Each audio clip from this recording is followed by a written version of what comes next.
Libro 4. Capítulo 1. Durante un lapso de 9 años, desde mis 19 hasta mis 28, era yo seducido y seductor, engañado, pero también, bajo el impulso de variados apetitos. Engañaba yo abiertamente en la profesión de las llamadas disciplinas liberales que en lo oculto llevaban falsamente el nombre de religión. Soberbio aquí y supersticioso allá y vanidoso en todas partes, ávido de gloria popular, corría yo tras los aplausos del teatro y las bagatelas de los espectáculos, los certámenes poéticos y las luchas por aquellas coronas de hierba perecedera. Mas con todo eso pretendía yo purificarme de mis sórdidas intemperancias llevando a los que eran llamados justos y santos determinados manjares para que ellos en el laboratorio de su vientre me fabricaran ángeles y dioses que, luego me liberaran. Es que entonces creía yo en tales aberraciones y las ponía en práctica con mis amigos a quienes había yo arrastrado en mi propio engaño. Búrlense de mí y sea enhorabuena esos arrogantes a quienes tú no has postrado todavía en saludable humillación. Pero yo tengo que confesarte mis deshonras en alabanza de tu gloria. Ruégote me concedas recorrer ahora con el recuerdo todos los meandros de mis pasados yerros, ofreciéndote así un jubiloso sacrificio. Pues, ¿qué soy yo sin ti para mí mismo sino un guía ciego que me lleva al precipicio? ¿O qué soy, cuando bien me va, sino un bebé que bebe la leche que tú le das y encuentra en ti un alimento incorruptible? ¿Y qué es y cuánto vale un hombre cualquiera solo por ser hombre? Ríanse pues de mí los fuertes y los potentes, que yo, débil y pobre, me confieso ante ti. Capítulo 2. Enseñaba yo por aquellos años la retórica y vencido por la avidez de dinero vendía yo victoriosas locuacidades. Pero tú sabes que yo prefería tener discípulos buenos, o que por tales son tenidos y a esos les enseñaba con toda honradez los dolos del arte no para que los usaran en detrimento de inocentes, sino para castigo de culpables. Desde lejos me veías tú cómo caía en esos terrenos resbalosos y como en medio de mucho humo brillaba la fidelidad que en aquella docencia mostraba yo a quienes amaban la vanidad y buscaban la mentira y con ellos me asociaba. Por esos años tenía yo una mujer a la que no conocí dentro de lo que se llama matrimonio legítimo, sino que a ella me llevó un vago ardor ayuno de prudencia. Pero no tenía otra fuera de ella y le guardaba la fidelidad del lecho. Con ella pude experimentar la distancia que media entre un sano contrato que se cierra con miras a la generación y un mero pacto de amor libidinoso en que la prole se produce sin ser deseada aunque más tarde se haga amar. Recuerdo también que en cierta ocasión decidí tomar parte en un concurso para una obra de teatro. Un cierto adivino me mandó preguntar qué querría yo darle si él por medio de misteriosos sacrificios me conseguía la manera de vencer. Yo, que abominaba de tales sucias maniobras, le mandé contestar que ni por ganar una corona de oro imperecedero estaría yo dispuesto a que por eso se matara una mosca. Porque su pensamiento era el de matar algunos animales en honor de algunos demonios para hacérmelos propicios. Pero, oh Dios de mi corazón, este mal no lo repudié por amor a ti, pues aún no te amaba, incapaz como era entonces de apreciar lo que no fueran fulgores corporales. ¿Y un alma que suspira por semejantes vanidades que hace sino fornicar lejos de ti y apacentarse de vientos? Así pues, no estuve dispuesto a que por mí se sacrificara a los demonios cuando yo mismo les ofrecía el sacrificio de aquella superstición. ¿Qué otra cosa sino apacentar vientos es eso de honrar con el error a esos espíritus que al recibir el honor que les damos se burlan de nosotros? Capítulo 3.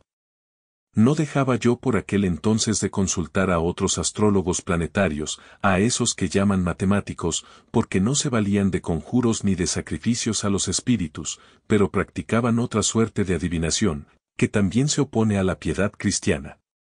Bien está, Señor, que te lo confiese y te diga, ten misericordia de mí y sana mi alma, pues he pecado contra ti. Así como es bueno no abusar de tu indulgencia para pecar con más libertad, sino recordar lo que en cierta ocasión dijiste, mira, ya has sido sanado. No vuelvas a pecar, no sea que te suceda algo peor. Esta sanidad combaten y quieren matar los astrólogos cuando dicen que en el cielo mismo es donde hay que buscar las inevitables causas del pecado de los hombres, que Venus hizo esto, Saturno hizo aquello y Marte lo de más allá. Con esto pretenden que el hombre no es culpable de ser carne y sangre y ensoberbecida putrefacción, sino que del pecado se ha de culpar al cielo y al Creador y ordenador de las estrellas, a ti, Dios nuestro, suavidad eterna y origen de toda justicia, a ti, que eres el que has de retribuir a cada uno según sus obras y que nunca desprecias un corazón contrito y humillado. Había entonces un varón muy instruido, peritísimo en la medicina, en la cual se había merecido una justa reputación. Este, siendo también procónsul, había puesto su mano sobre mi insana cabeza, no como médico, sino para imponerme la corona ganada en aquel certamen poético. No fue pues él quien me curó de aquella otra enfermedad que solo tú puedes curar. Tú, que a los soberbios les resistes y a los humildes les das tu gracia. Pero tampoco entonces me faltaste ni te desentendiste de mi salud con ese anciano médico, pues me había hecho muy amigo suyo y muy apegado a su persona y me embelesaban sus discursos siempre llenos de amena gravedad y de vivacidad en sus sentencias en las cuales no había, sin embargo, pretensiones literarias. Cuando por mí mismo supo que me entregaba yo a la astrología me amonsetó con paternal benignidad a que la abandonara, ya que desperdiciaba en tonterías una actividad necesaria en cosas de mayor provecho.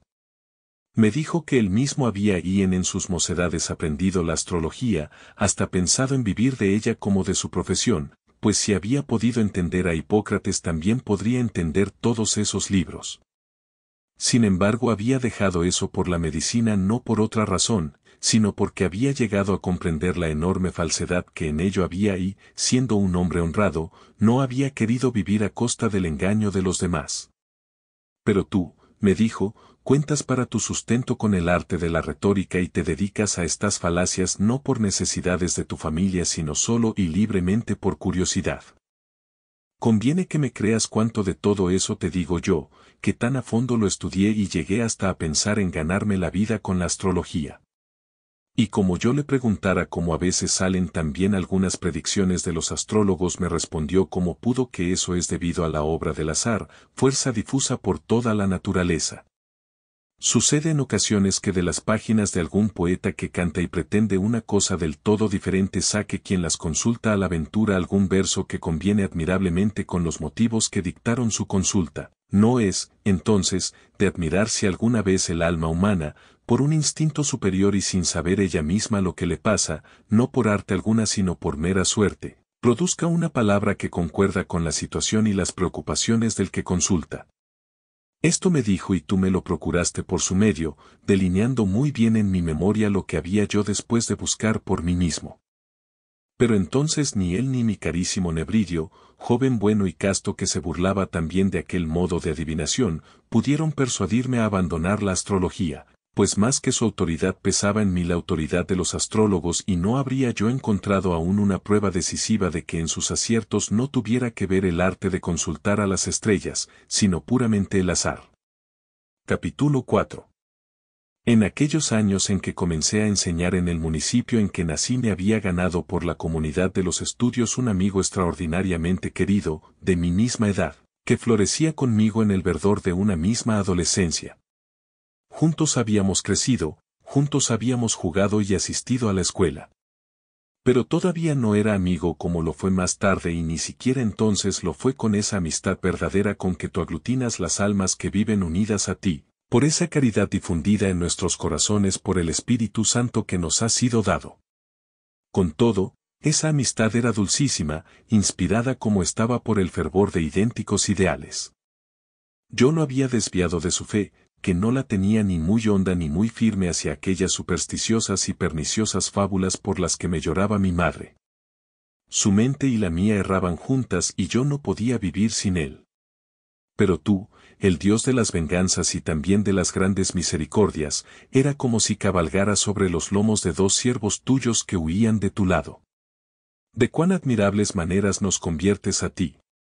Entonces, sacaste de este mundo a ese hombre apenas cumplido un año de nuestra amistad, suave para mí como ninguna otra cosa en aquel tiempo de mi vida. ¿Quién puede cantar tus alabanzas solo por lo que en sí mismo y en sí solo ha experimentado? Lo que hiciste entonces, Dios mío, y cuán insondable es el abismo de tus juicios.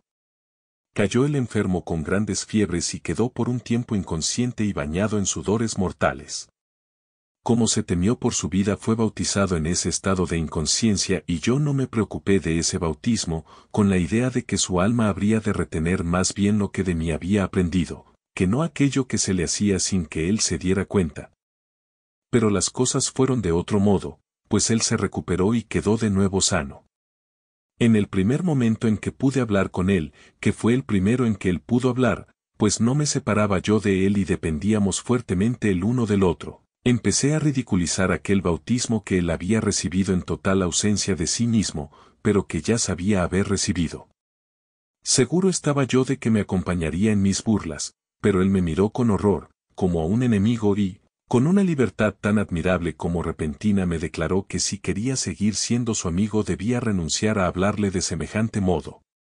Yo, turbado y estupefacto, pensé que era necesario refrenar mis impulsos hasta que él, completamente restablecido y con el vigor de la salud, estuviera en condiciones de oírme hablar como yo quería. Pero tú lo arrebataste a mi demencia para conservarlo en ti, de donde pudiera yo más tarde hallar consuelo. Sucedió, pues, que a vuelta de pocos días y estando yo ausente, cayó nuevamente enfermo y falleció. El dolor ensombreció mi corazón y cuanto veían mis ojos tenía el sabor de la muerte. Mi patria era mi suplicio, la casa paterna era una inmensa desolación y todo cuanto había tenido en comunión con él era para mí un tormento inenarrable. Por todas partes lo buscaban mis ojos, pero no podían verlo, todo me parecía aborrecible porque en nada estaba él.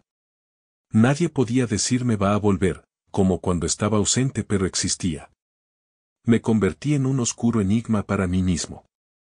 Le preguntaba a mi alma, ¿por qué estás triste y así me conturbas?, pero ella nada tenía para responderme.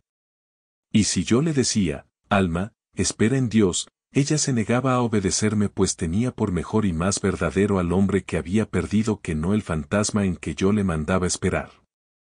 Mi única dulzura la hallaba en llorar sin fin. Las lágrimas tomaron el lugar de mi amigo, delicia de mi alma. Capítulo 5. Pero ahora, Señor, todo eso ya pasó y el tiempo ha cicatrizado mi herida. ¿Será posible que aplicando a tu voz el oído de mi alma entienda yo de ti, que eres la verdad, por qué el llanto es un consuelo para los que sufren? ¿Es acaso, que tú, presente como estás en todas las cosas, haces a un lado nuestra miseria? Porque tú permaneces siempre estable en ti mismo, mientras nosotros nos revolvemos en toda clase de experiencias. Y sin embargo, ni rastro quedaría de nuestra esperanza si no llorásemos delante de ti. ¿De dónde viene pues el que del amargor de la vida podamos sacar frutos tan dulces como el gemir y llorar, suspirar y quejarnos? ¿Nos es dulce todo esto porque esperamos que tú nos escuches? Esto es clara verdad de la plegaria, pues con ella nos proponemos llegar hasta ti, pero que había en el fondo de aquel dolor mío por el bien perdido, en aquel luto que pesadamente me oprimía? Porque yo no esperaba hacer con mis lágrimas revivir a mi amigo, simplemente, me dolía y lloraba por una alegría irremisiblemente perdida. El llanto en sí mismo es amargo, pero ¿acaso nos llega a deleitar cuando nos cansamos de las cosas que antes teníamos? Capítulo 6. ¿Por qué hablo de estas cosas, cuando no es tiempo de hacer preguntas sino de confesarme ante ti? Era yo pues bien miserable, que por fuerza lo es el alma que vive presa en la amistad de las cosas mortales y se desgarra cuando las pierde. Es entonces cuando siente la miseria que lo hace miserable desde antes de que las pierda. Así era yo en aquel tiempo, lloraba con inmensa amargura, pero en la amargura misma encontraba descanso. Y tan miserable era, que más aún que a mi dilecto amigo muerto amaba yo mi propia mísera vida, pues aunque hubiera querido cambiar la condición de mi vida, no quería perderla como lo perdía él. Ni siquiera sé si de veras estaba dispuesto a perderla por el cómo se cuenta, si no es ficción, de Orestes y Pílades, que querían morir el uno por el otro, pero al mismo tiempo, ya que no vivir juntos era para ellos peor que la muerte. Pero había en mí no sé qué sentimiento del todo contrario a este. La vida me era insoportable, pero tenía miedo de morir. Creo que mientras más lo amaba a él, más odiaba la muerte que me lo había arrebatado, la odiaba y le temía como a la más atroz enemiga y pensaba que ella acabaría con todos los hombres como había acabado con él. Así era yo entonces, lo recuerdo bien. Este es, Señor, mi corazón. Mira hacia adentro y ve en él mis recuerdos. Tú, esperanza mía que me limpias de la inmundicia de los malos afectos, atraes hacia ti mis ojos y libras de lazos mis pies. Yo estaba en asombro de que los demás hombres vivieran cuando había muerto aquel a quien yo había amado como si nunca hubiera de morir y, más aún, me asombraba de que muerto él siguiera viviendo yo, que era otro él. Bien dijo alguno cuando llamó a su amigo la mitad de mi alma. Vivamente sentía yo que su alma y la mía eran una sola en dos cuerpos, por eso me horrorizaba la vida, pues vivía por mitad y, quizá por eso mismo, me horrorizaba la muerte, pues me negaba a que muriera del todo aquel a quien tanto había querido. Capítulo 7. Oh demencia, incapaz de amar humanamente a los hombres.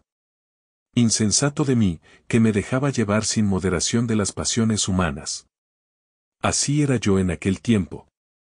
Me enardecía, suspiraba, lloraba y me turbaba, sin descanso ni consejo.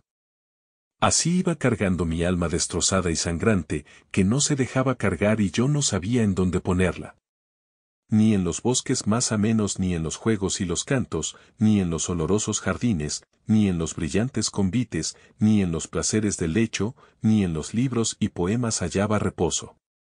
Todo me era aborrecible, la luz misma y todo cuanto no era él me era tedioso y no llevadero y mi único consuelo, bien relativo, eran las lágrimas y los gemidos. Y cuando desistía de llorar me aplastaba un enorme peso de miseria que solo tú podías aliviar. Yo sabía esto, pero ni quería ni podía, cuando pensaba en ti no eras para mí algo firme y sólido, sino un vacío fantasma. Pero eso, fantasma era, no tú y mi error era mi Dios. Y cuando quería poner mi alma en mi Dios, como en un lugar de descanso, se me resbalaba en el vacío y de nuevo caía sobre mí.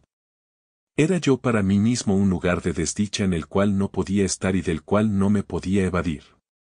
¿Cómo podía mi corazón huir de sí mismo y, a dónde iría yo que él no me siguiera? Y sin embargo, huí de mi patria, para que mis ojos lo buscaran menos en lugares en que no estaban acostumbrados a verlo. Salí pues de Tagaste y me fui a Cartago. Capítulo 8. Pero el tiempo no descansa ni pasa de balde sobre nuestros sentidos y puede obrar en nosotros cambios admirables.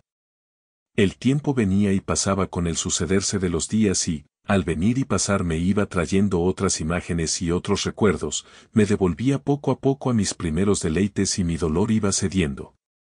En lugar suyo venían no otros dolores, pero sí los gérmenes de otros dolores. ¿Por qué había podido aquel dolor penetrar en mí tan hondo y con tanta facilidad, sino porque yo había derramado mi alma en la arena amando a un ser mortal como si nunca hubiera de morir? Particular consuelo y recreación hallaba yo en la compañía de otros amigos con los cuales amaba yo lo que amaba en lugar tuyo. Ese fantasma era una enorme fábula y una larga mentira cuyo contacto adulterino corrompía nuestras mentes y nos cosquilleaba en las orejas. Pero esta fábula no se moría en mí porque un amigo se muriera. Otras cosas eran las que cautivaban mi ánimo, como conversar y reír juntos, obsequiarnos con mutuas benevolencias, bromearnos unos a otros y leer en compañía libros agradables, disentir a veces sin odio ni querella, como cuando el hombre discute consigo mismo y condimentar con esos raros disentimientos una estable concordia, enseñarnos algo unos a otros o aprender algo unos de otros, echar de menos con dolor a los ausentes y recibirlos con alegría a su regreso. Con estos y otros parecidos signos de afecto, de esos que salen del corazón cuando las gentes se quieren bien y que se manifiestan por los ojos, por la palabra, por la expresión del rostro y de mil otros modos gratísimos, las almas se funden como el fuego y de muchas se hace una. Capítulo 9.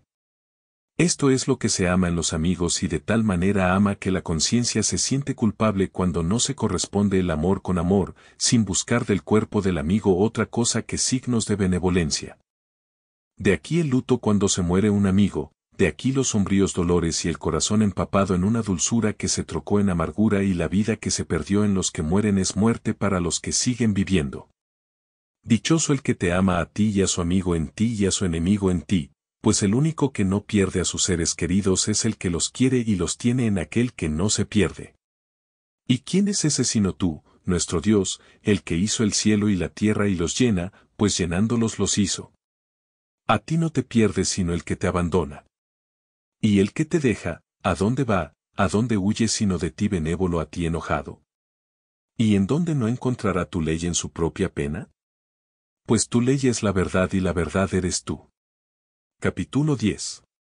Oh Dios de las virtudes, conviértenos a ti, muéstranos tu rostro y seremos salvos, porque a donde quiera que se vuelva el alma del hombre fuera de ti, queda fincada en el dolor, aunque se detenga en cosas bellas fuera de ti y fuera de él mismo, cosas que sin ti nada serían.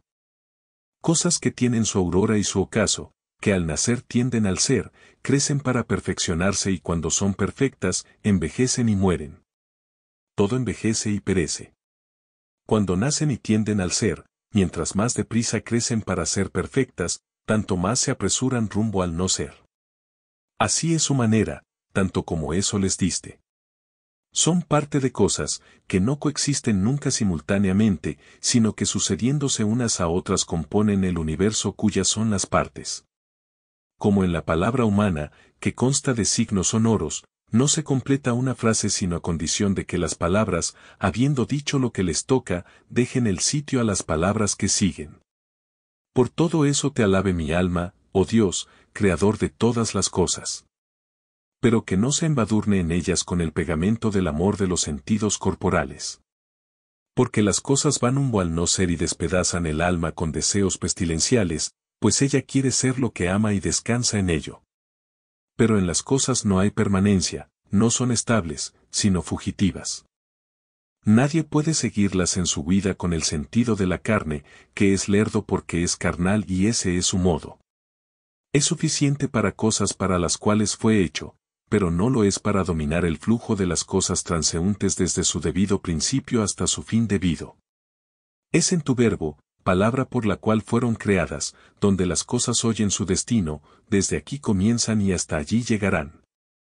Capítulo 11.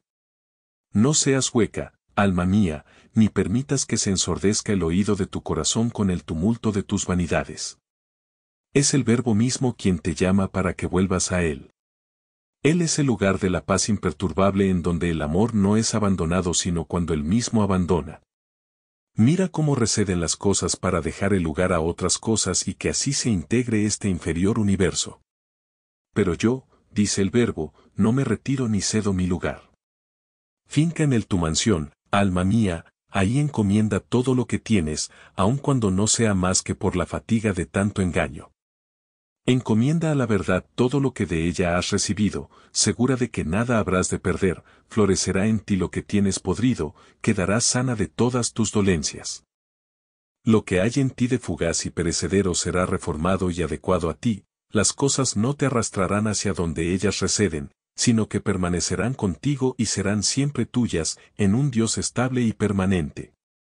¿Por qué en tu descarrío sigues los pasos de tu carne? Es ella la que, convertida, a ti debe seguirte. Lo que por su medio sientes es parcial, tú ignoras cómo sea el todo de que forma parte y sin embargo te deleita.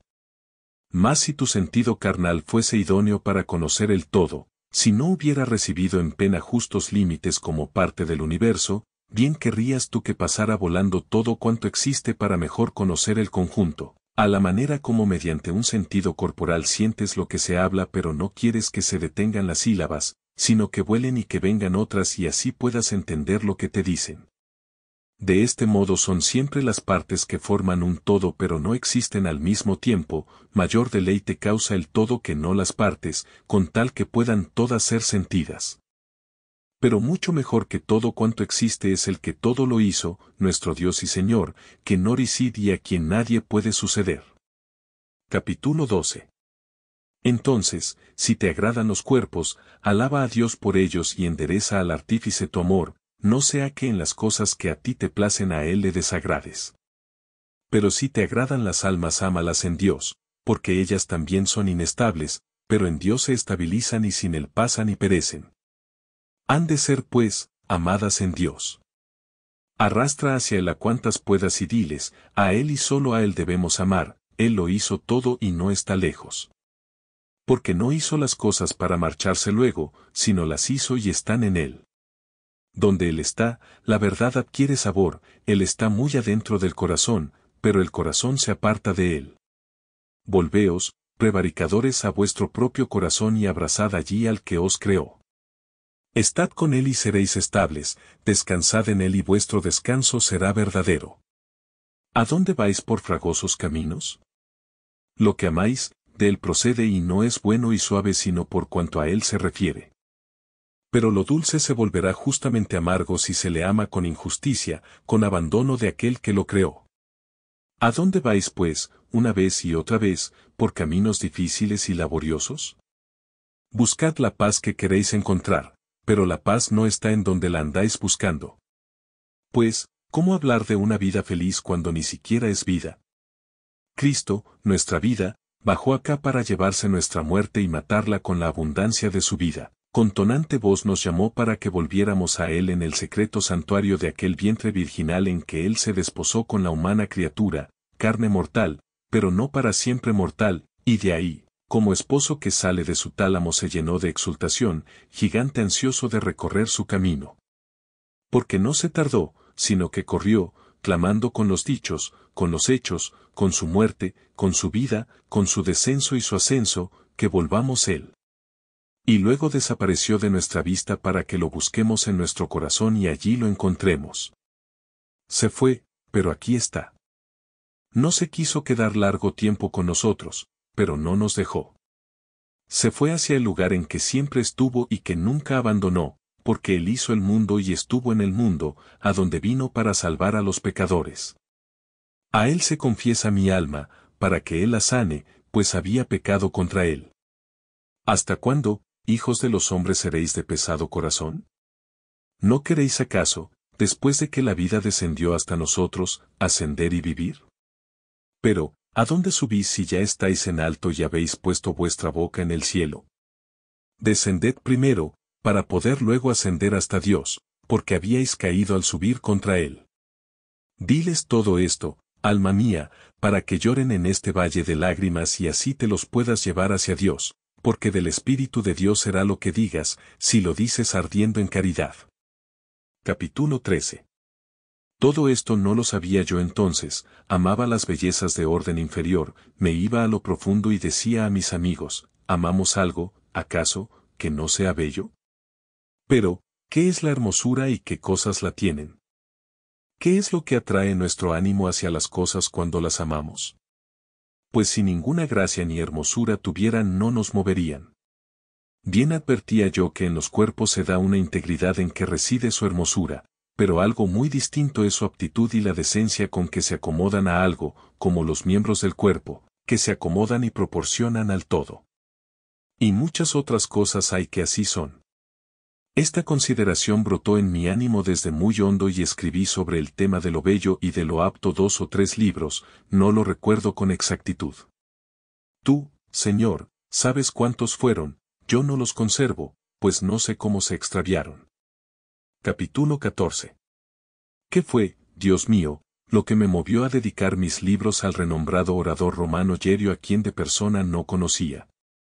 Yo amaba a este hombre sin conocerlo, pues su gran fama había llegado hasta mí y algunas palabras suyas había yo oído con mucho placer.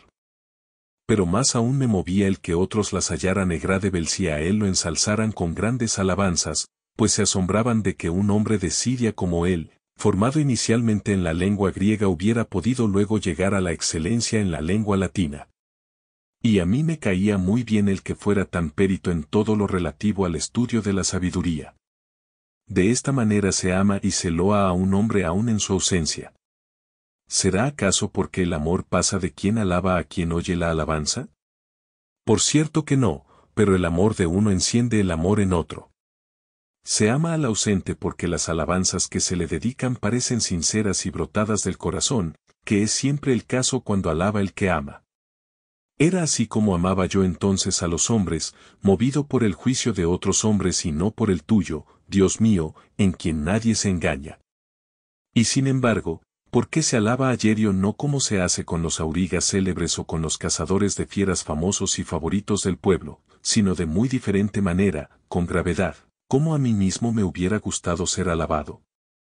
Porque yo he amado y alabado, ciertamente, a los cómicos, pero en manera alguna querría ser ni amado ni alabado como lo son ellos. Prefiero sin género de duda la oscuridad total a este tipo de celebridad y más querría ser odiado que no amado de esa manera. Así como un buen caballo es amado por quien no quiere ser caballo aunque bien lo pudiera, así se ha de pensar del cómico, aunque él es hombre como nosotros. O sea, que amo yo en un hombre lo que de ningún modo querría yo ser, siendo hombre él y yo. Insondable abismo es el hombre, Señor, cuyos cabellos tú tienes contados, ninguno de los cuales se pierde en ti. Y mucho más fáciles son de contar sus cabellos que no sus afectos y los movimientos de su corazón. Pero aquel retórico era el tipo de hombre que yo amaba y hubiera querido ser. Lleno de vanidad flotaba yo a todos los vientos, pero tú me gobernabas secretamente. ¿Y de dónde puedo saber para confesártelo con toda certeza que yo amaba a aquel hombre movido más por el amor de quienes lo alababan que no por las cualidades mismas que en él eran loadas? Porque si quienes así lo ensalzaban en lugar de eso lo vituperasen y si con ese menosprecio me refirieran de él las mismas cosas por las cuales lo alababan, de cierto no me habría yo encendido ni entusiasmado por él. Y no por ello habrían cambiado las cosas, ni sería el otro del que era, lo único diferente habría sido el ánimo de quienes de él hablaran. Así es, Señor, como ya se enferma el alma cuando todavía no se funda en la solidez de la verdad, se deja mover según sopla el viento de las opiniones humanas, es llevada y traída, torcida y retorcida y atormentada, se le oscurece la luz y no da con la verdad aunque la tenga enfrente. Por todo eso, era para mí algo muy grande e importante el que mis libros y mis estudios fueran conocidos por un varón tan insigne. Su aprobación me habría enardecido, su desaprobación habría herido profundamente mi corazón vanidoso y alejado de tu solidez. Y sin embargo, aquella obrita sobre lo bello y lo apto que yo le había escrito y dedicado, la tenía yo presente y con ella me recreaba en la soledad de mi contemplación, sin necesidad de que nadie me alabara por ello. Capítulo 15. Pero yo no entendía aún la capital importancia de tu acción providencial, oh, Dios omnipotente, que obras maravillas tú solo. Mi ánimo vagaba por las formas corporales y distinguía lo bello, que parece bien por sí mismo, de lo apto o conveniente, que lo parece porque se acomoda a algo y esto lo fundaba en ejemplos sacados del mundo corporal. De eso pasé a la consideración de la naturaleza del alma, pero la falsa idea que me había formado sobre lo que es el espíritu me impedía ver la verdad. La fuerza de la verdad irrumpía en mis ojos, pero yo apartaba la mente vacilante del concepto mismo de lo incorpóreo, reduciéndolo todo a líneas, colores y volúmenes. Y porque tales cosas espirituales no las podía forjar en mi imaginación creía no poder conocer el alma. Ya amaba la paz en la virtud y odiaba en el vicio la discordia, advertía en aquella la unidad y en éste la división. Y en aquella unidad me parecía que estaba la mente racional, la naturaleza de la verdad y del sumo bien. Al paso que en la división del vicio veía yo la vida irracional, no sé qué naturaleza y sustancia del sumo mal, que no era sólo sustancia, sino también vida. Y no sólo vida, mísero de mí, sino vida absoluta e independiente de ti, de quien todo procede. Y a la primera, concebida por mí como mente sin sexo, la llamaba mónada y al otro lo llamaba díada, de que proceden la ira en el crimen y la sensualidad en los vicios. Así hablaba yo sin saber lo que decía. Ignoraba yo, pues de nadie lo había aprendido, que el mal no es una sustancia y que la mente humana no es tampoco el bien sumo e inmutable. Así como se cometen los crímenes cuando es vicioso el movimiento del ánimo y éste se avienta con ímpetu y con turbia insolencia y, así como se cometen los vicios cuando es inmoderada la inclinación del alma hacia las voluptuosidades carnales, así también los errores y las falsas opiniones contaminan la vida cuando la misma mente racional es viciosa. Así era la mía entonces, yo ignoraba que la mente ha de ser iluminada por otra lumbre, ya que no es ella misma la esencia de la verdad. Tú, Dios mío, iluminarás mi lucerna, iluminarás mis tinieblas y de tu plenitud recibimos todos. Porque tú eres la luz verdadera, que ilumina a todo hombre que viene a este mundo. Y en ti no hay mutación ni sombra de declinación. Esforzábame yo por llegar a ti, pero era de ti rechazado, pues a los soberbios tú les resistes. ¿Qué soberbia mayor que la de pensar en mi demencia que yo soy de la misma naturaleza que tú? Como yo me sabía mudable precisamente porque quería ser sabio para pasar de lo menos bueno a lo mejor, antes que admitir que yo era lo que eres tú, prefería pensar que tú eres mudable como yo. Entonces tú me rechazabas y resistías a mi fatua vanidad y yo, siendo carne, lo manifestaba imaginándome formas corpóreas y, espíritu vagabundo, no retornaba a ti y me movía entre cosas que no existen ni en ti ni en mí, ni fuera de mí. No eran formas creadas en mí por tu verdad, sino fingidas por mi imaginación sobre el modelo de lo que son los cuerpos y, a tus hijos fieles, de los cuales andaba sin saberlo desterrado, les decía con parlanchina necedad, ¿cómo puede errar el alma si fue creada por Dios? Y no quería que se me respondiera, entonces, Dios puede errar. Y prefería pensar que tu sustancia inmutable erraba por necesidad, más bien que admitir que mi sustancia mudable yerra por albedrío y encuentra en el error mismo su pena. Tenía yo 26 o 27 años cuando compuse aquellos libros revolviendo en mi mente ficciones corpóreas que aturdían mi corazón y, sin embargo, tendía mi oído interior a la dulce melodía de tu voz, pues al meditar sobre lo bello y lo apto deseaba, en el fondo, estar ante ti y escucharte y gozar con la voz del esposo. Pero no podía, las voces de mi error me sacaban fuera de mí y me arrastraban hacia abajo con el peso de mi soberbia. Es que tú no dabas gozo a mi oído ni alegría, ni tampoco exultaban mis huesos, porque no eran humildes. Capítulo 16. Pero, ¿de qué me sirvió el haber leído y entendido por mí mismo cuando tenía 20 años el libro de Aristóteles llamado de las 10 categorías? Mi maestro el retórico de Cartago y otros que pasaban por doctos mencionaban ese libro con sonoro énfasis y yo quedaba arrobado. Curioso y como presintiendo algo grande y divino, lo leí yo solo y lo entendí. Dialogué luego sobre él con otros que decían haberlo comprendido con harto trabajo, aun cuando se lo explicaban maestros doctísimos que no solo se valían de palabras, sino también de figuras dibujadas con el dedo en el polvo y no me pudieron decir nada que no hubiera yo entendido leyendo solo en mi estudio. Dichas categorías me parecían explicar bien claro lo que son las sustancias, como el hombre y lo que son las propiedades del hombre, como su figura, su estatura, de pie o sentado, calzado o armado, si hace algo o padece algo. Esto lo pongo a guisa de ejemplos de las innumerables cosas que caben en esos 9 géneros y en el género de sustancia. Pero todo esto en lugar de ayudarme me estorbaba, creyendo que todo cuanto existe está comprendido en esas categorías, pensaba que tú mismo, ser admirablemente simple e inmutable, quedabas comprendido en ellas a la par de los demás seres y estimaba que tu grandeza y tu belleza estaban en ti como en un sujeto que las tuviera, como pasa con los cuerpos. Siendo así que tú mismo eres tu propia grandeza y belleza. Al contrario de ti, un cuerpo no es ni grande ni hermoso por el solo hecho de ser cuerpo, ya que si fuera menos grande y bello sería cuerpo todavía. Pero todo eso no era verdad sino falsedad cuando lo pensaba de ti, ficciones de mi miseria y no fundamentos de tu bienaventuranza. En mí se cumplía algo que tú habías mandado, que la tierra diera abrojos y espinas y que con trabajo llegara a mi pan. ¿De qué me sirvió pues, siendo como era esclavo de mis malos apetitos, el haber leído y entendido por mí mismo todos aquellos libros de las llamadas liberales? Mucho me alegraba con ellas, pero no sabía cuál era el origen de cuanto hay en ellas de cierto y verdadero. A la luz tenía vuelta la espalda y la cara a las cosas por ella iluminadas, por lo cual mi propio rostro, que veía iluminadas las cosas, no era el mismo iluminado.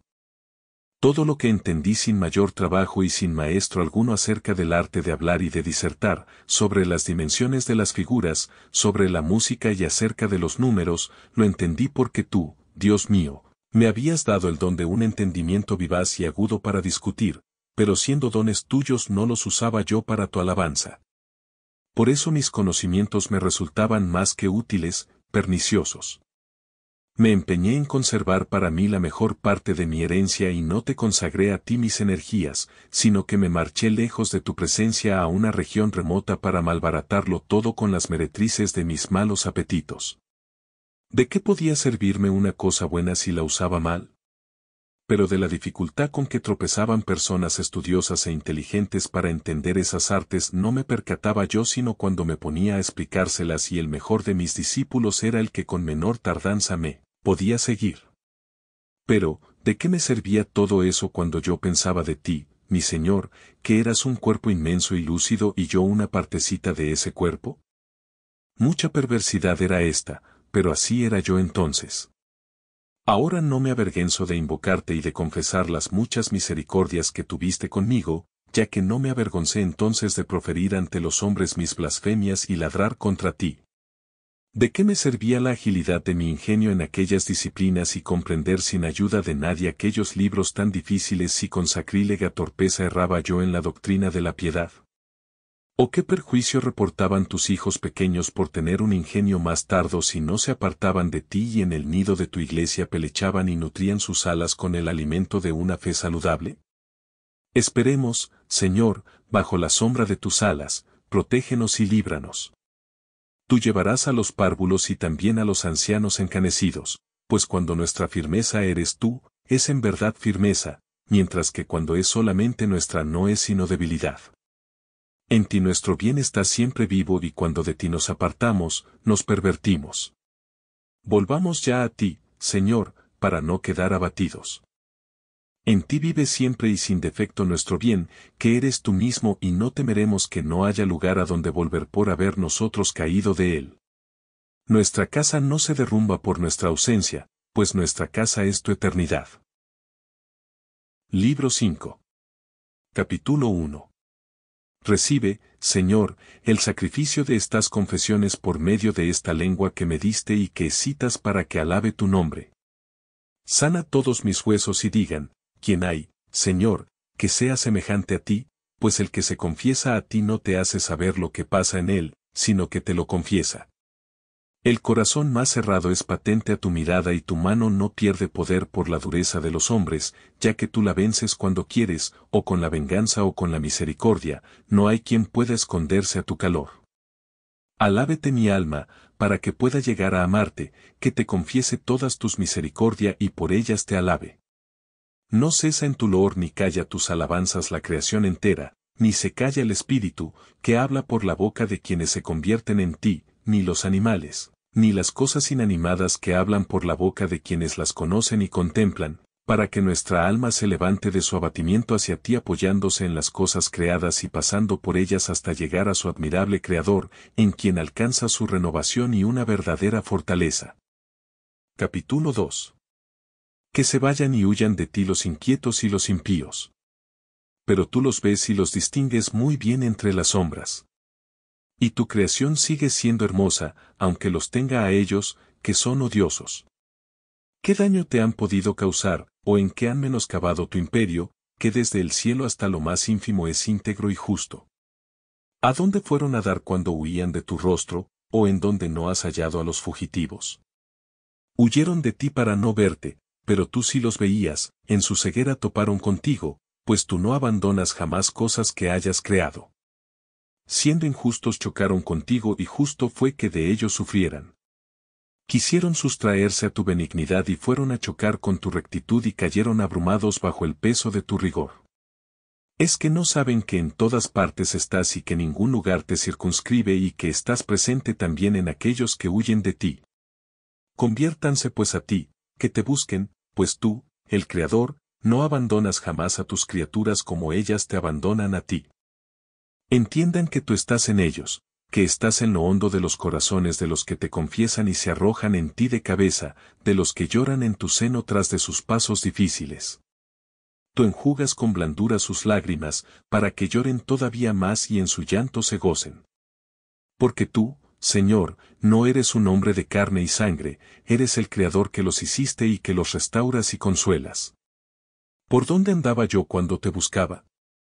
Tú estabas delante de mí, pero yo me había retirado de mí mismo y no me podía encontrar. ¿Cuánto menos a ti? Capítulo 3. Voy a recordar ahora delante de mi Dios aquel año 29 de mi vida. Había ya venido a Cartago un cierto obispo de los maniqueos llamado Fausto, que era una verdadera trampa del diablo y a muchos enredaba con el atractivo de su suave elocuencia. Yo, ciertamente, la alababa pero no la confundía con aquella verdad de las cosas de la cual estaba yo tan ávido. Lo que me interesaba no era el hermoso platillo de las palabras, sino lo que pudiera haber de sustanciosa ciencia en la doctrina que el dicho Fausto proponía. Mucho lo había levantado la fama ante mis ojos, como a varón peritísimo en toda clase de honestas disciplinas y especialmente périto en las artes liberales. Y como había yo leído mucho de varios filósofos y lo tenía todo bien claro en la memoria, comparaba algunas de sus afirmaciones con las prolijas fábulas de los maniqueos y mucho más que éstas me parecían dignos de aprobación los principios de aquellos filósofos que fueron capaces de averiguar la naturaleza del mundo, aun cuando al Señor mismo del mundo no lo hayan llegado a conocer. Porque tú, Señor, eres grande, pones los ojos en las cosas humildes y a las grandes las miras desde lejos. No te acercas sino a los de corazón contrito, ni te dejas encontrar por los soberbios por más que en su curiosidad y pericia sean capaces de contar las estrellas y conocer y medir los caminos de los astros por las regiones siderales. En estas cosas tienen los sabios puesta su mente según el ingenio que tú les diste y, de hecho, muchas cosas desconocidas han descubierto. Han llegado a predecir con antelación los eclipses del sol y de la luna, en qué día y a qué hora y en qué grado iban a acontecer y no se engañaron en sus cálculos, pues todo sucedió como lo habían predicho. Escribieron luego sobre las leyes descubiertas y eso se lee hasta el día de hoy y sirve de base para anunciar en qué año, en qué mes, en qué día y a qué hora del día y en qué grado va a faltar la luz del sol o de la luna y tales predicciones resultan acertadas. Todo esto llena de asombro y estupor a los que tales cosas ignoran, pero quienes la saben, llenos de complacencia y engreimiento, con impía soberbia se retiran de tu luz. Prevén los oscurecimientos del sol pero no ven la oscuridad en que ellos mismos están, ya que no buscan con espíritu de piedad de donde les viene el ingenio que ponen en sus investigaciones. Y cuando les viene el pensamiento de que tú los creaste no se entregan a ti para que guardes y conserves lo que creaste. Mundanos como llegaron a hacerse, no se inmolan ante ti, no sacrifican como a volátiles sus pensamientos altaneros, ni refieren a ti la curiosidad con que pretenden moverse entre los misterios del mundo como los peces se mueven en los escondidos fondos del mar, ni matan sus lujurias como se matan los animales del campo para que tú, que eres un fuego devorador, consumas sus muertos desvelos para recrearlos en la inmortalidad. Pero no llegaron a conocer el camino. El camino, que es tu verbo, por quien hiciste lo que ellos cuentan y a los que lo cuentan y el sentido con que perciben lo que cuentan y la inteligencia con que sacan la cuenta, y tu sabiduría no tiene número. Tu mismo Hijo unigénito se hizo para nosotros sabiduría y justicia y santificación, fue contado entre nosotros y pagó tributo al César. No conocieron el camino para descender desde sí mismos hacia él para poder ascender hasta él. Ignorando pues este camino se creen excelsos y luminosos como los astros, cuando en realidad se han venido a tierra y se ha oscurecido su corazón. Es cierto que muchas cosas verdaderas dicen de la creación, pero no buscan con espíritu de piedad al artífice del universo y por eso no lo encuentran, habiéndolo conocido no lo honran como a Dios, ni le dan gracias, sino que se desvanecen en sus propios pensamientos y se tienen por sabios, atribuyéndose lo que no es suyo sino tuyo. Por esto mismo te atribuyen a ti, con perversa ceguera, lo que es propio de ellos, suponiendo mentira en ti, que eres la verdad. Truecan la gloria del Dios incorruptible según la semejanza de la imagen del hombre corruptible y a la imagen de volátiles, de cuadrúpedos y de serpientes. Convierten pues tu verdad en mentira y dan culto y servicio no al Creador, sino a la criatura. De estos filósofos retenía yo muchas cosas verdaderas que habían ellos sacado de la observación del mundo y se me alcanzaba la razón de ellas por el cálculo y la ordenación de los tiempos y las visibles atestaciones de los astros. Comparaba yo eso con los dichos de Maniqueo, el cual escribió sobre esos fenómenos muchas cosas delirantes. pero en sus escritos no aparecía en modo alguno la razón de los equinoccios, los solsticios y los eclipses del sol y de la luna según lo tenía yo aprendido en los libros de la ciencia del siglo. Maniqueo me mandaba creer, pero la creencia que me mandaba no convenía con mis cálculos ni con lo que veían mis ojos, se trataba de cosas del todo diferentes. Capítulo 4. ¿Acaso, Señor, el que sabe estas cosas te agrada con solo saberlas? Infeliz del hombre que sabiendo todo esto no te sabe a ti y dichoso del que a ti te conoce aunque tales cosas ignore. Pero el que las sepa y a ti te conozca no es más feliz por saberlas, sino solamente por ti, si conociéndote te honra como a Dios y te da gracias y no se envanece con sus propios pensamientos.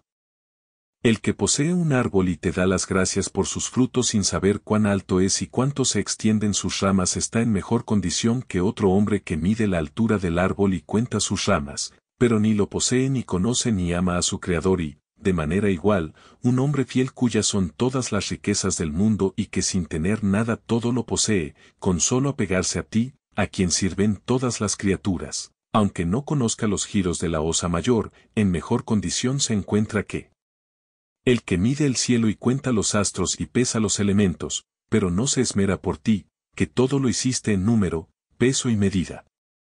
Capítulo 5. Alguno pidió a no sé qué maniqueo que escribiera también de estas cosas que pueden ser ignoradas sin perjuicio de la piedad. Porque tú dijiste que en la piedad está la sabiduría y ésta podía ignorarla el maniqueo aun cuando tuviera la ciencia de las cosas. Pero no la tenía y con toda impudencia se atrevía a enseñar y, en consecuencia, no podía alcanzarla. Porque es vanidad hacer profesión de estas cosas mundanales aunque sean en realidad conocidas, pero es piedad el confesarte a ti. Así, pues, aquel hombre descaminado por su locuacidad, habló de muchas cosas en forma tal que los que en verdad las sabían lo pusieron en evidencia y así quedó probada su incapacidad para entender cosas aún más difíciles. Pero él no quería ser estimado en poco, entonces, pretendió convencerlos de que en él residía personalmente y con su plena autoridad, el Espíritu Santo que consuela y enriquece a los tuyos. Fue pues demostrado que había dicho cosas falsas sobre el cielo y las estrellas y sobre los movimientos del sol y de la luna, y aun cuando estas cosas no pertenecen a la doctrina religiosa, quedó puesta en claro su audacia sacrílega cuando con soberbia y demente vanidad se atrevió a poner afirmaciones no solo ignorantes sino también falseadas bajo el patrocinio de una divina persona. Cuando oigo decir de algún cristiano hermano mío que no sabe estas cosas y dice una cosa por otra, oigo con paciencia esas opiniones. No veo en qué pueda perjudicarle su ignorancia sobre las cosas del mundo si no piensa de ti cosas indignas. Pero mucho le daña el pensar que tales cosas pertenecen a la esencia de la doctrina de la fe y si se atreve a afirmar con pertinencia lo que no sabe. Pero aún esta flaqueza la soporta maternalmente la caridad en los que están recién nacidos a la fe mientras no llega el tiempo de que surja en ellos el hombre nuevo, el varón perfecto que no es llevado de aquí para allá por cualquier viento de doctrina. Aquel hombre, en cambio, se atrevió a presentarse como doctor, consejero, guía y director y, a sus discípulos los persuadía de que no eran seguidores de un hombre cualquiera, sino tú mismo Santo Espíritu. ¿Cómo no juzgar semejante audacia como detestable demencia y de no condenarla con firme reprobación y con horror apenas quedaba demostrado que había dicho cosas erróneas? Con todo, no había yo sacado completamente en claro que no pudieran componerse con sus enseñanzas los fenómenos celestes del alargamiento y acortamiento de los días y las noches y los desfallecimientos del sol y de la luna según yo los conocía por otros libros, me quedaba siempre la incertidumbre de que pudiera o no ser así, pero todavía me sentía inclinado a aceptar su autoridad, pues me parecía acreditada por la santidad de su vida. Capítulo 6. Durante esos 9 años bien corridos en que con inmenso deseo de verdad pero con ánimo vagabundo escuché a los maniqueos, estuve esperando la llegada del dicho Fausto. Porque los otros maniqueos con que dada la ocasión me encontraba y no eran capaces de responder a mis objeciones, me prometían siempre que cuando él llegara, con su sola conversación les daría el mate a mis objeciones y aun a otras más serias que yo pudiera tener. Cuando Fausto por fin llegó me encontré con un hombre muy agradable y de fácil palabra, pero decía lo que todos los demás, solo que con mayor elegancia. Mas no era lo que mi sed pedía a aquel mero, aunque magnífico escanciador de copas preciosas. De las cosas que decía estaban ya hartos mis oídos y no me parecían mejores porque él las dijera mejor, ni verdaderas por dichas con elocuencia, ni sabia su alma porque fuera su rostro muy expresivo y muy elegante su discurso. Los que tanto me lo habían ponderado no tenían buen criterio, les parecía sabio y prudente solo porque tenía el arte del buen decir. Conozco también otro tipo de hombres que tienen la verdad por sospechosa y se resisten a ella cuando se les presenta en forma bien aliñada y con abundancia. Pero tú ya me habías enseñado, creo que eras tú, pues nadie fuera de ti enseña la verdad donde quiera que brille y de donde proceda, me habías enseñado, digo, que nada se ha de tener por verdadero simplemente porque se dice con elocuencia, ni falso porque se diga con desaliño y torpeza en el hablar. Pero tampoco se ha de tener por verdadero algo que se dice sin pulimento, ni falso lo que se ofrece con esplendor en la dicción. La sabiduría y la necedad se parecen a los alimentos, que son buenos unos y malos otros, pero se pueden unos y otros servir lo mismo en vasija de lujo que en vasos rústicos y corrientes. La sabiduría y la necedad pueden ofrecerse lo mismo con palabras cultas y escogidas que con expresiones corrientes y vulgares. La avidez con que había yo por tan largo tiempo esperado la llegada de aquel hombre me hacía ciertamente deleitarme en la vivacidad y animación con que disputaba y en el feliz tino con que hallaba las palabras justas, que fácilmente le venían para revestir sus sentencias. Pero me sentía molesto de que en la rueda de quienes lo escuchaban no se me permitiera intervenir para proponerle mis dificultades conversando con él en diálogo familiar. Pero cuando finalmente pude en compañía de algunos amigos ocupar su atención en tiempo que no parecía importuno, le expuse algunos puntos que me preocupaban. Me di cuenta entonces de que tenía enfrente a un hombre ignorante de las disciplinas liberales con la sola excepción de la gramática, de la cual tenía, por otra parte, un conocimiento muy ordinario.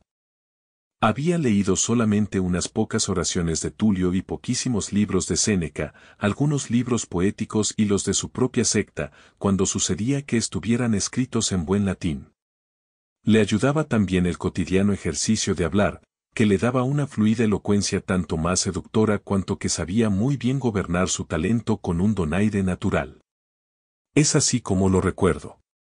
¿Lo he recordado bien, Señor y Dios mío, árbitro de mi conciencia? Delante de ti pongo mi corazón y mi memoria. Tú me dirigías entonces con secretos movimientos de tu providencia y, poco a poco, ibas poniendo ante mis ojos mis funestos errores, para que los viera y los aborreciera. Capítulo 7. Cuando aquel hombre a quien había yo tenido por excelente conocedor de las artes liberales se me apareció en toda su impericia, comencé a desesperar de que pudiera él aclarar mis problemas y resolver mis dudas. Porque ignorante como era, bien podía conocer la verdad y la piedad si no fuera maniqueo. Porque los libros están repletos de interminables fábulas sobre el cielo y las estrellas, sobre el sol y la luna, y no creía yo ya que él me pudiera explicar las cosas como era mi deseo, comparando sus explicaciones con los datos numéricos que había yo leído en otras partes y no sabía si concordaban o no con lo que en los libros maniqueos se decía, ni si daban buena razón de su doctrina. Así que cuando le hube propuesto mis problemas para su consideración y discusión, se comportó con mucha modestia y no se atrevió a arrimar el hombro a tan pesada carga. Bien sabía el que ignoraba tales cosas y no tuvo reparo en reconocerlo. No era de la laya de otros hombres locuaces que yo había padecido, que pretendían enseñarme, pero no decían nada. Fausto era un hombre de corazón, si no lo tenía enderezado hacia ti tampoco lo tenía clavado en sí mismo.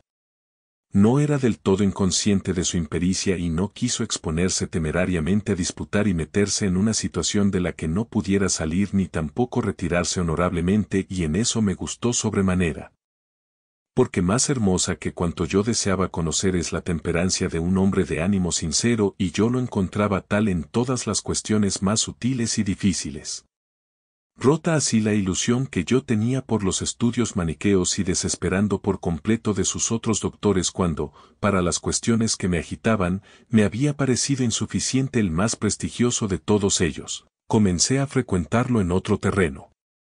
Él tenía grande avidez por conocer las letras que yo enseñaba a los adolescentes como maestro retórico de Cartago. Comencé pues a leer con él lo que él deseaba por haber oído de ello o lo que yo mismo estimaba adaptado a su ingenio. Por lo demás mi intento por aprovechar en aquella secta quedó completamente cortado, no porque yo me separara de ellos del todo, sino porque no encontrando por el momento nada mejor que aquello en que ciegamente había dado de cabeza, había resuelto contentarme con ello mientras no apareciera ante mis ojos algo mejor. Y así, aquel Fausto, que había sido perdición para muchos, aflojaba sin quererlo ni saberlo el lazo en que estaba yo amarrado. Porque tu mano, Señor, en lo oculto de tu providencia no me dejaba y las lágrimas del corazón que mi madre vertía por mí de día y de noche eran un sacrificio ante ti por mi salvación. Y tú obraste en mí de maravillosas maneras. Sí, Dios mío, tú lo hiciste, tú, que diriges los pasos de los hombres y regulas sus caminos. Ni qué pretensión de salvación puede haber si no viene de tu mano, que recrea lo que creaste. Capítulo 8. Te las arreglaste para que fuera yo persuadido de ir a Roma para enseñar allí lo mismo que enseñaba en Cartago y no pasaré por alto el recordar el modo como me persuadí. Pues en ello se ven muy de manifiesto tus misteriosos procedimientos y tu siempre presente misericordia. No fui a Roma en busca de mayores ganancias ni en pos del prestigio de que mis amigos me hablaban, aunque ciertamente no estaba ajeno a tales consideraciones, pero la razón principal, casi la única fue que yo sabía que en Roma los estudiantes eran más sosegados y se contenían en los límites de una sana disciplina. No entraban a cada rato y con impudente arrogancia a las clases de otros profesores no suyos, sino solamente con su venia y permiso. En Cartago, muy al contrario, los estudiantes eran de una fea e intemperante indisciplina. Irrumpían y con una especie de furia perturbaban el orden que los profesores tenían establecido para sus propios alumnos. Con increíble estupidez cometían desmanes que la ley debería castigar si no los condonara la costumbre, con lo cual quedaban en la condición miserable de poder hacer cuanto les venía en gana, abusos que tu ley no permite ni permitirá jamás. Y los cometían con una falsa sensación de impunidad, ya que en el mero hecho de cometerlos llevan ya su castigo, por cuanto deben padecer males mayores que los que cometieron. Así sucedió que aquella mala costumbre que yo ni aprobé ni hice mía cuando era estudiante, tenía que padecerla de otro siendo profesor. Por eso me pareció conveniente emigrar hacia un lugar en que tales cosas no sucedieran, según me lo decían quienes estaban de ello informados. Y tú, que eres mi esperanza y mi porción en la tierra de los vivientes, me ponías para cambiar de lugar en bien de mi alma estímulos que me apartaran de Cartago y me ponías el señuelo de Roma valiéndote de hombres amadores de la vida muerta que hacían algo insano y prometían allá algo vano y, para corregir mis pasos, te valías ocultamente de la perversidad de ellos y de la mía. Porque los que perturbaban mi quietud estudiosa con insana rabia eran ciegos y, los que me sugerían otra cosa, tenían el sentido de la tierra. Y yo, que detestaba la miseria muy real de aquellos, apetecía la falsa felicidad que éstos me prometían. ¿Cuál era la causa que me movía a huir de Cartago para ir a Roma? Tú la sabías, pero no me la hacías saber a mí ni tampoco a mi madre y ella padeció atrozmente de mi partida y me siguió hasta el mar y yo la engañé cuando fuertemente asida a mí quería retenerme o bien acompañarme. Fingí que no quería abandonar a un amigo que iba de viaje, mientras el viento se hacía favorable para la navegación. Le mentí pues a aquella madre tan extraordinaria y me escabullí. Pero tú me perdonaste también esa mentira y, tan lleno de sordideces abominables como estaba yo, me libraste de las aguas del mar para que pudiese llegar al agua de tu gracia y absuelto ya y limpio, pudieran secarse los torrentes de lágrimas con que mi madre regaba la tierra por mí en tu presencia. Ella se negaba a regresar sin mí y a duras penas pude persuadirla de que pasara aquella noche en el templo de San Cipriano que estaba cerca de nuestra nave. Pero esa misma noche me marché a escondidas mientras ella se quedaba orando y llorando y solo te pedía que me impidieras el viaje. Pero tú, con oculto consejo y escuchando lo sustancial de su petición no le concediste lo que entonces te pedía para concederle lo que siempre te pedía. Sopló pues el viento e hinchó nuestra velas y pronto perdimos de vista la ribera en la cual ella a la siguiente mañana creyó enloquecer de dolor y llenaba tus oídos con gemidos y reclamaciones. Tú desdeñabas esos extremos, me dejabas arrebatar por el torbellino de mis apetitos con el fin de acabar con ellos y domabas también el deseo natural de ella con un justo flagelo, pues ella, como todas las madres, y con mayor intensidad que muchas, necesitaba de mi presencia, ignorante como estaba de las inmensas alegrías que tú le ibas a dar mediante mi ausencia. Nada de esto sabía y por eso lloraba y se quejaba, se manifestaba en ella la herencia de Eva, que es buscar entre gemidos a quien gimiendo había dado a luz. Sin embargo, después de haberse quejado de mi engaño y de mi crueldad, volvió a su vida acostumbrada y a rogarte por mí. Y yo continué mi viaje hasta Roma. Capítulo 9. Y he aquí que apenas llegado a Roma me recibe con su flagelo la enfermedad corporal. Ya me iba yendo a los infiernos cargando todos los pecados que había cometido contra ti, contra mí mismo y contra los demás, pecados muchos y muy graves, que hacían todavía más pesada la cadena del pecado original con que en Adán morimos todos. Porque nada de Cristo me habías dado todavía, ni había él reconciliado con la sangre de su cruz las enemistades que contigo había contraído yo por mis pecados, pues, ¿cómo podía destruirlas aquel fantasma crucificado en que yo entonces creía? Tan falsa como me parecía su muerte corporal era real y verdadera la muerte de mi alma y tan real como fue su muerte corporal así era de mentira la vida de mi alma, pues no creía en aquella. Y como la fiebre se hacía más y más grave, me deslizaba yo rumbo a la muerte. ¿Y a dónde me hubiera ido, de morir entonces, sino a los fuegos y tormentos que mis pecados merecían según el orden que tú tienes establecido? Mi madre ausente ignoraba todo esto, pero me asistía con la presencia de su plegaria y tú, que en todas partes estás, la oías en donde ella estaba y en donde estaba yo tenías misericordia de mí. Por esta misericordia recuperé la salud del cuerpo, aunque mi corazón sacrílego seguía enfermo. Porque viéndome en tan grave peligro no tenía el menor deseo de tu bautismo. Mucho mejor era yo cuando de niño le solicitaba a mi madre que se me bautizara, así lo recuerdo y así te lo he confesado. Yo había aventajado mucho en la deshonra y en mi demencia me burlaba de tu medicina y tú, sin embargo, no permitiste que muriera yo entonces, que habría muerto 2 veces, en el cuerpo y en el alma. Esto habría causado en el corazón de mi madre una herida incurable.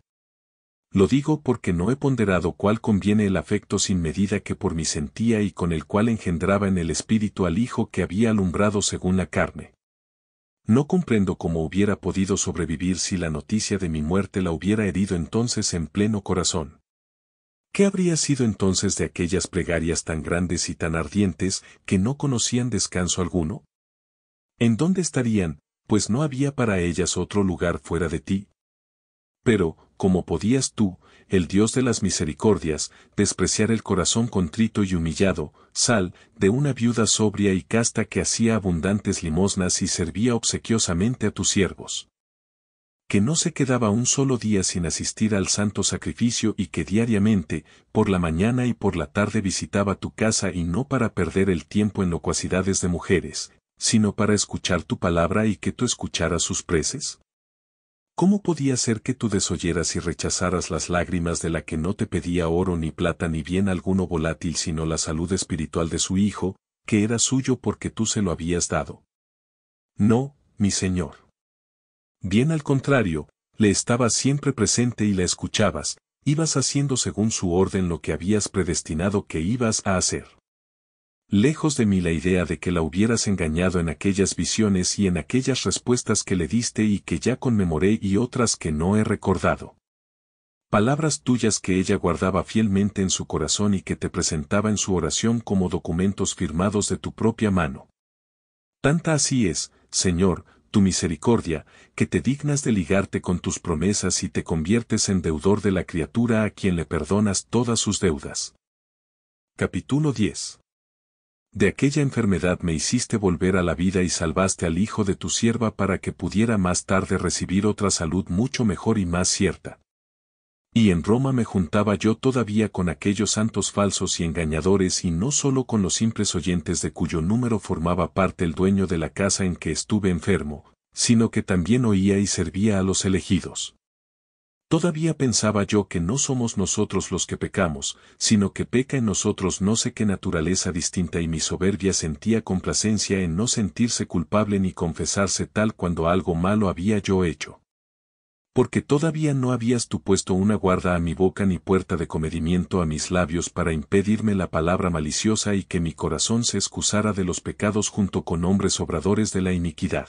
Por eso seguía yo tratando con aquellos electos sin esperanza ya de aventajar en la secta, pues había determinado quedarme provisionalmente en ella mientras no diera con cosa mejor y su doctrina la retenía aún, pero cada vez con mayor tibieza y negligencia. Me asaltó entonces la idea de que mucho más avisados habían sido aquellos filósofos que llamaban académicos, que tienen por necesario dudar de todo y sostienen que nada puede el hombre conocer con certeza. Esta era la idea corriente sobre ellos y yo lo pensé así, pues no conocía entonces su verdadera posición. Tampoco descuidé el reprender en mi huésped la desmedida confianza que veía yo en él sobre las fábulas de que están llenos los libros maniqueos, pero con todo, me ligaba a ellos una familiaridad que no tenía los ímpetus del principio, más la familiaridad con ellos, de los cuales hay muchos ocultos en Roma, me hacía perezoso para indagar más allá. Y menos que en ninguna parte, Dios y Señor mío, Creador de todas las cosas, me imaginaba yo encontrar la verdad en tu iglesia, de la cual me habían ellos apartado.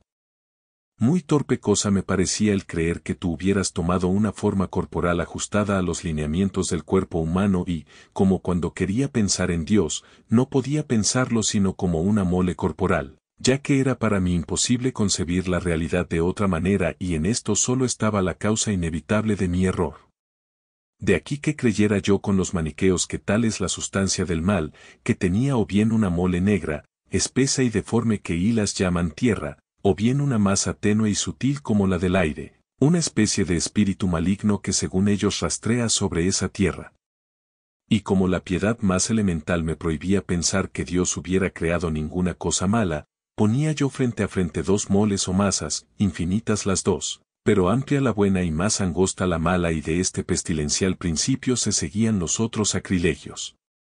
Así, cuando a veces me sentía movido a considerar con seriedad la fe católica me sentía por ella repelido, porque no la conocía yo como realmente es.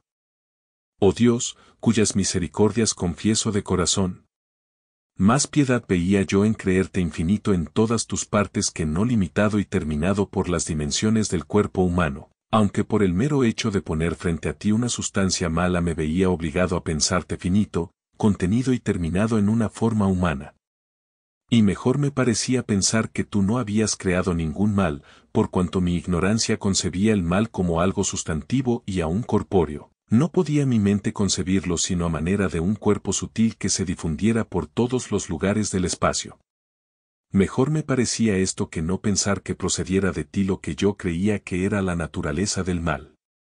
Y aún de nuestro Salvador, Hijo tuyo unigénito pensaba yo que emanaba de tu masa lucidísima y venía a nosotros para salvarnos y no creía de él que una naturaleza tan lúcida no podía nacer de la Virgen María sino mezclándose con la carne y no podía imaginarme semejante mezcla sin una contaminación. Me resistía a creer en un Cristo nacido, por no poder creer en un Cristo manchado por la carne. Tus amigos fieles se reirán de mí con amor y suavidad si llegan a leer estas confesiones. Pero así era yo.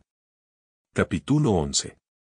Por otra parte, me parecía que los puntos de la Escritura impugnados por los maniqueos no tenían defensa posible, pero en ocasiones me venía el pensamiento de conferir sobre ellos con algún varón muy docto, para conocer su sentir.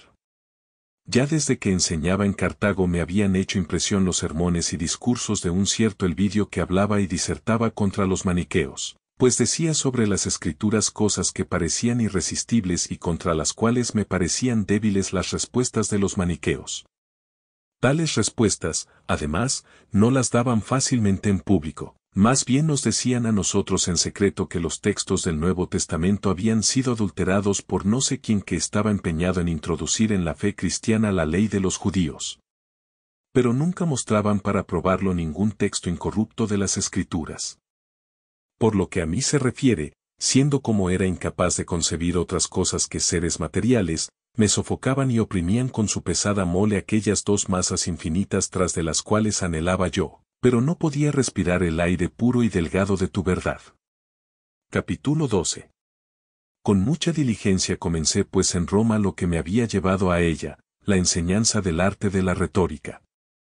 Primero reuní en mi casa a algunos que habían tenido ya noticia de mí y por los cuales me conocieron luego otros. Y comencé a padecer en Roma vejaciones que no había conocido en África. Porque ciertamente no se usaban allí las eversiones que en África había yo conocido, pero en cambio se me anunció desde el principio que los estudiantes romanos se confabulaban para pasar a golpe de la clase de otro maestro abandonando al primero sin pagarle. Eran infieles a la palabra dada, les importaba mucho el dinero y menospreciaban la justicia. Odiábalos yo de todo corazón, aunque mi odio no era perfecto. Lo digo porque más me afectaba lo que yo podía padecer de su parte que no la injusticia que cometían con otros maestros. Ciertamente son innobles estos tales, que fornicando lejos de ti aman esas burlas pasajeras y un nodoso lucro que cuando se lo toca mancha la mano y se abrazan a un mundo pasajero mientras te menosprecian a ti, que eres permanente y que perdonas al alma humana meretriz cuando se vuelve hacia ti.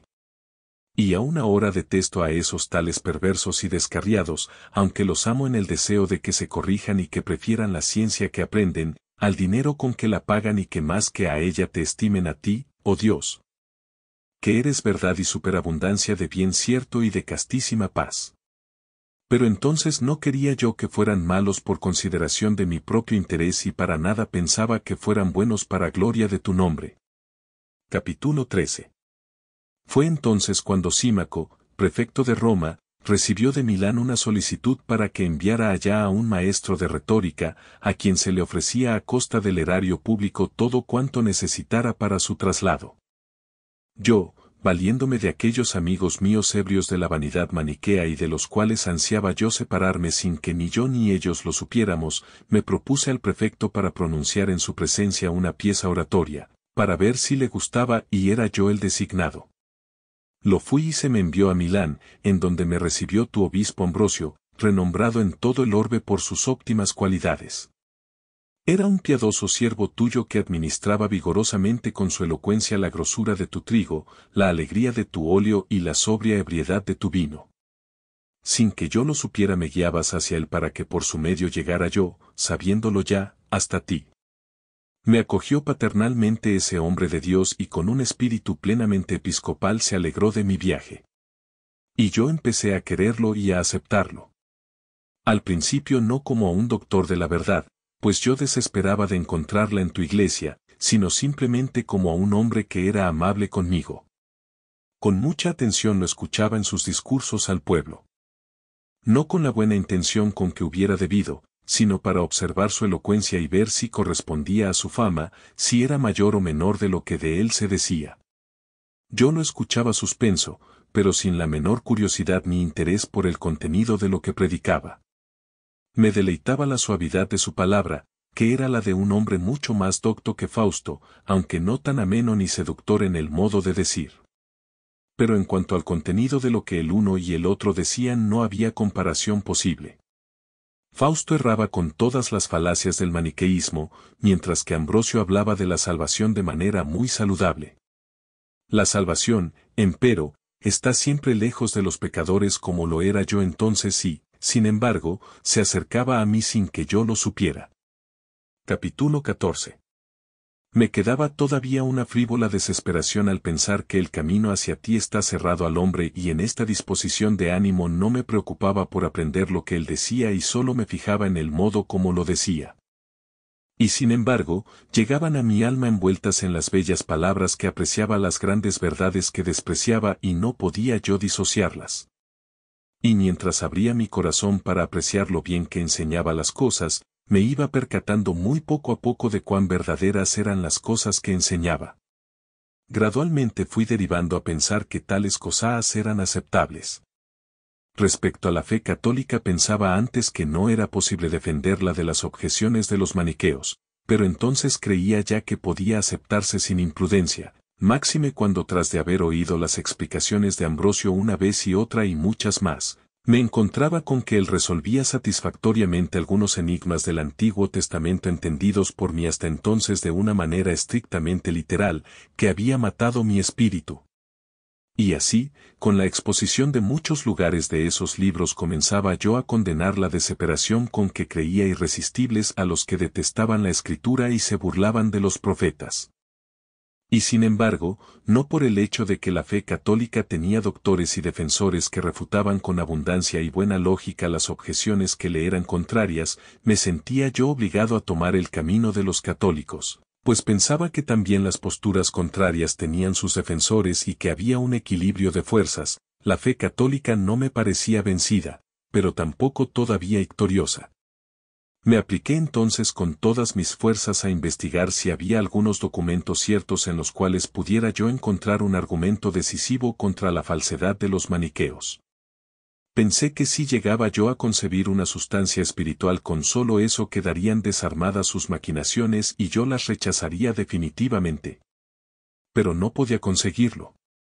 Considerando sin embargo, con una atención cada vez mayor lo que del mundo y su naturaleza conocemos por los sentidos y comparando las diferentes sentencias llegué a la conclusión de que eran mucho más probables las explicaciones de varios otros filósofos. Y entonces, dudando de todo, como es según se dice, el modo de los académicos y fluctuando entre nubes de incertidumbre decidí que mientras durara mi dubitación, en ese tiempo en que les anteponía yo a otros filósofos, no podía ya de cierto seguir con los maniqueos.